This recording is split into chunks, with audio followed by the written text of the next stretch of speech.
إن الحمد لله نحمده ونستعينه ونستغفره ونعوذ بالله من شرور أنفسنا وسيئات أعمالنا من يهده الله فلا مضل له ومن يضلله فلا هادي له أشهد أن لا إله إلا الله وحده لا شريك له وأن محمدا عبده ورسوله الذي لا نبي بعده أما بعد. Ikhwatul iman rahimakumullah, di ayat ke-10 surah Ali Imran kita diterangkan oleh Allah Subhanahu wa taala bahwa harta dan anak sedikit pun tidak akan bisa memberi manfaat ataupun menghalangi kita dari keniscayaan terhadap adanya siksa Allah Subhanahu wa taala, yaitu api neraka. Nah, di antara modelnya ya ternapi figur nyatanya orang yang banyak harta, mungkin banyak anak, itu langsung ditunjukkan oleh Allah di ayat ke-11, kadabi ali fir'auna waladina min qablihim, seperti kebiasaan keluarga Fir'aun. Nah, jadi kalau mau ditanya seberapa besar harta yang kita miliki dibandingkan dengan harta Fir'aun, kan orang mana terkenal nate korunnya nu beunghar teh beunghar mana korun jeung Fir'aun. Jadi diterangkan itu katanya korun itu sampai kuncinya saja harus dipangku oleh 10 orang yang gede-gede badannya, karena saking takut ada yang mencuri sampai membukanya harus seperti itu. Tapi kalau kita lihat dari segi kekuasaan, tentu mempunyai harta itu ternyata lebih besar Fir'aun, dan setinggi-tingginya sebanyak-banyaknya harta korun, dia tidak berani mengucapkan ingin disebut Tuhan. Tapi kalau Fir'aun, dia itu ingin disebut sebagai Tuhan. Nah, ikhwatul iman rahimakumullah, maka ketika Fir'aun dipertunjukkan oleh Allah sebagai figur dengan harta, kekuasaan, pengikut yang sangat banyak dan besar, maka kata Allah tidak berguna sedikit pun. Nah, ini sebutnya kadabi, maka seperti kebiasaan. Kalimat da'bun di dalam bahasa Arab itu artinya sesuatu yang dilakukan dengan bersungguh-sungguh, berulang-ulang sehingga menjadi kebiasaan. Nah, ada yang dilakukan bersungguh-sungguh tapi tersering, tamata disebut da'bun. Ada yang dilakukan sungguh-sungguh tapi hanya beberapa kali, tidak juga disebut da'bun. Kemudian dilakukan sungguh-sungguh beberapa kali tapi terjadi kebiasaan, tidak disebut da'bun. Dalam hadis Bukhari, Rasulullah SAW mengatakan, alaikum biqiyamil lail, hendaklah kalian membiasakan sholat malam, fa innahu dabus sholihin, karena itu kebiasaan orang-orang soleh. Jadi namun yang disebut soleh cirina eta we sok sholat tahajud tara. Nah, terus jawab.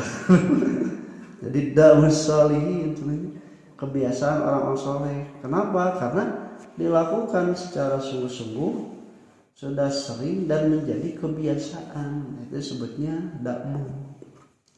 Nah, ikhwatul iman rahimakumullah, kebiasaan ini bukan pada perkara yang baik saja, perkara yang jelek pun, seperti da'bi ali fir'auna. Apa kebiasaan ali fir'aun itu? Mengumpulkan harta, mempunyai banyak anak, mempunyai banyak pengikut yang ingin dijadikan sebagai penolong.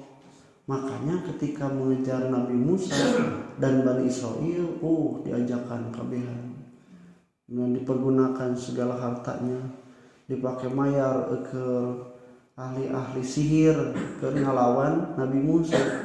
Karena itu kebiasaan Fir'aun, menganggap bahwa harta anak pengikut itu akan menolong atau juga akan menahan dirinya dari kebinasaan.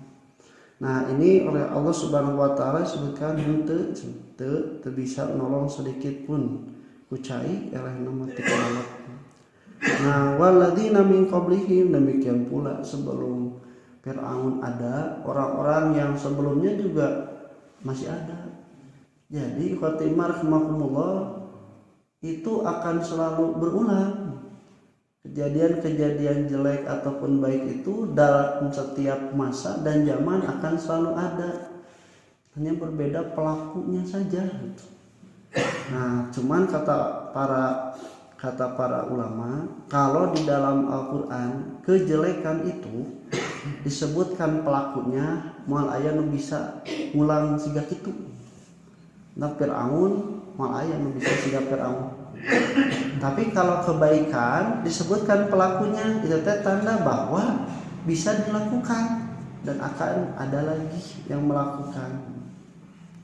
Nah, ikhwatibar rahimakumullah, akibat dari harta itu di sini dikatakan kadzabu bi ayatina.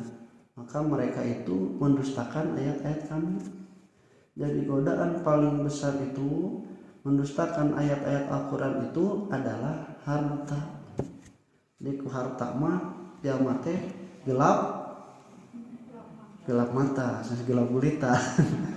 Di harta mah manusia teh gelap mata karena sampai bisa mendustakan ayat-ayat Allah. Nah, wa tabarakallah, maka fa akhadahumullahu bidunubihim, maka Allah menyiksa mereka disebabkan dosa-dosa mereka. Ya di dunia kene di akhirat. Di dunia kene fa akhadahumullahu bidunubihim. Ini ternyata menjelaskan pada kita siksa itu bukan hanya ada di akhirat, di dunia pun ada siksanya. Atau kan can dihisab, nah make disiksa. Namun geus dihisab, namun di pengadilan mah sudah diadili, didakwa, kemudian diketok palu, diponis, perkara sudah disiksa. Tapi kan namun dibalikkan eta sameme diponis di penjara tuh. Nah, eta siksa lain. Nah, jadi khatimah rahimakumullah, di dalam Al-Quran itu banyak berserakan yang mengatakan siksa-siksa dunia dengan kalimat akibatun. Qul siru fil ardi fangduru kaifa kana akibatul mukadzibin. Katakanlah kamu Muhammad, silakan kalian itu bepergian di muka bumi ini dan lihatlah, perhatikan oleh kalian bagaimana akibat siksa orang-orang yang mendustakan ayat-ayat kami. Kata para ulama, akibat itu artinya dari akbun teh artinya buntut. Buntut ayana di mana? Di tukang. Bagian tina awak sanes.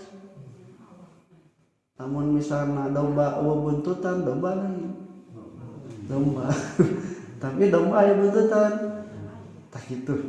Menamina siksa teh ditungtung, ditukang, nuturkeun, kababawa terus.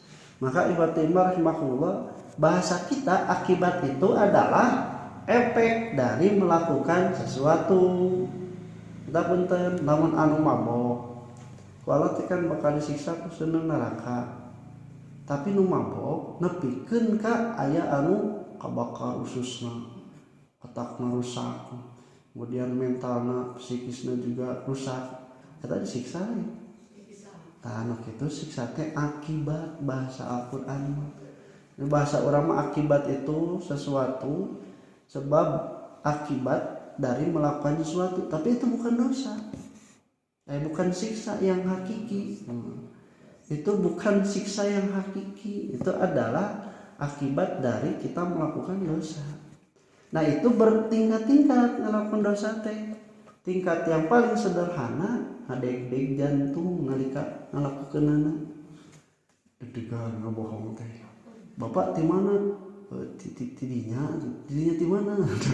Padahal nggak sebalik namun deg-degan. Itu teh akibat yang pertama. Kenapa? Karena badan kita diciptakan Allah tidak bisa sesuai dengan kejelekan. Otaknya dia bergejolak.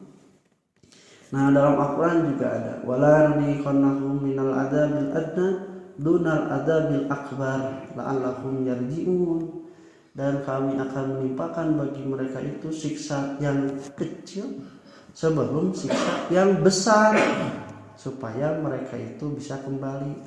Akibat di dunia mah siksa di dunia itu masih bentuk pikanyaan di Allah, supaya apa? Supaya mereka itu bertobat kembali kepada jalan yang benar. Tapi lamun geus diberi siksa anu di dunia tapi ternyata malah tetap melakukannya, tinggal nungguan azabul akbar. Nah, maka ini yang harus diingat, Allahu dan Allah itu syadidul iqabi, maha keras siksaannya.